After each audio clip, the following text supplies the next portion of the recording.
Hello friends, welcome to my channel and welcome to my page Babai's lifestyle. তো আজকে একটা নিরামিষ পটলের রেসিপি নিয়ে আইছি। কারণ পটলের ডাল না খাইতে খাইতে অনেকেরই মুখে একঘেয়েমি লেগে জায়গা। তো তার লিগে একটু অন্যরকম একটা পটলের রেসিপি করুম এখন। তো দেখো কিভাবে করতেছি আমি। তো প্রথমে এখানে পটলটি এইভাবে কাটটা নিছি, আর সাইড সাইডে দিয়ে এইভাবে সবটি পটলই একটু হালকা হালকাভাবে চিরা চিরা নিছি। কারণ হালকা চিরা নিলে দেখতেও সুন্দর লাগে, যেমন তেমন এটার ভিতরে মশলাটাও ঢুকবো, আর মশলাটা ঢুকলে খাইতেও খুব টেস্টি লাগতো। তার লিগা এইভাবে একটু ডিজাইন করে একটু কাটটা নিলাম আর কি। ঠিক আছে, চলো তো এখন স্টার্ট করতেছি। তো এখন কড়াইয়ের মধ্যে তেল দিয়ে দিলাম। আমরা যেহেতু তেল কম খাই, তো তার লিগা একটু তেল কমই দিছি এখন। এই যে দেখো, কম তেলেই করুম আমি রেসিপিটা। তো এখন তেলের মধ্যে একটু হলুদ দিয়ে লাইলাম, আর তারপরে আমি দিয়ে এলাম একটু লবণ। এই যে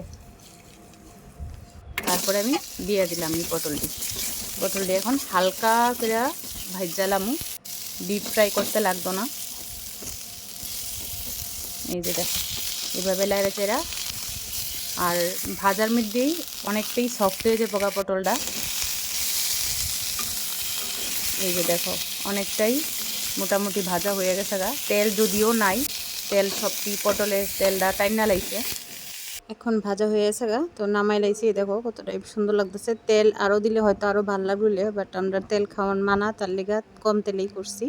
তো এখন আবার কড়াই বয়া দিছি, সবজিটা রান্না করতাম। তেল দিয়ে দিছি অল্প করেই। তোমরা তো কইলামই আমরা তেল কম খাই, তোমরা লাগলে আর একটু দিও। তো এখানে তেজপাতা আর জিরা ফোড়ন দিয়ে দিতেছি আমি, একটু ভালো করে লেড়ালাম ওইটিরে। তারপর দিয়ে দেবো একটা বাটির মধ্যে মশলা রেডি করছি, আদা, জিরার গুঁড়া, ধনিয়ার গুঁড়া, লঙ্কার গুঁড়া, হলুদ, লবণ সব কিছু আছে এর মধ্যে। তো এই মশলাটাও দিয়ে দিলাম।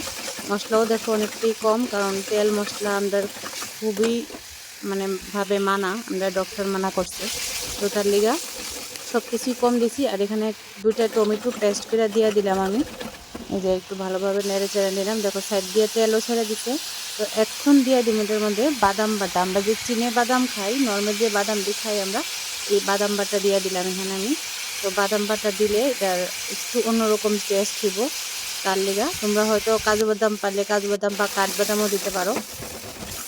দেখো কালারটা একটা অন্যরকম কালার আইছে। তেল কম দিলে যে টেস্ট হইতো না এরকম কোনো কথা না, টেস্ট হইব অবশ্যই। এটারে একদম ভালো করে ভেজালামও যতক্ষণ অবধি বাদামের কাঁচা গন্ধটা না যায়।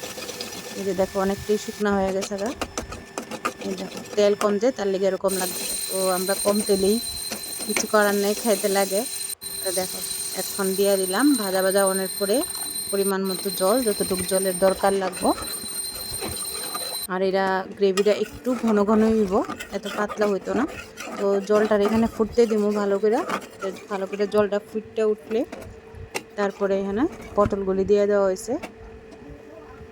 এবার এটারে ভালো করে আর একটু ফুটতে দিব। এই দেখো অনেকটাই গ্রেভিটা অনেকটা ঠিক হয়ে গেছে গা। তো এবার এখন গরম মশলা দিয়া নামাইলাম এটারে, ভালো করে একটু নাড়ায় চাড়াইয়া। এই যে এটা গ্রেভিটা এরকম ঠিকই হইব। আর অবশ্যই এরকমভাবে রান্না করে খাইও বাড়িতে, যেহেতু আমরা একটা একঘেয়েমি হয়ে যাবে আলু পটলের সবজি খাইতে খেতে। তার লিগা একটু অন্যরকম করলাম, যেহেতু আমরা নিরামিষ, এখন আমরা নিরামিষ চলতেছে তার লিগা। তো দেখো কেমন লাগতেছে, আর খাইতে অনেকটাই টেস্ট লাগবো, খুব সুন্দর লাগতেছে। তো অবশ্যই বাড়িতে বানায় খাইও তোমরা, এই গরমের মধ্যে ভালোই লাগবো। তো আজকের ভিডিওটা এখানেই শেষ করতেছি, আবার নেক্সট ভিডিওতে দেখা হইব। আজকের লেগা টাটা।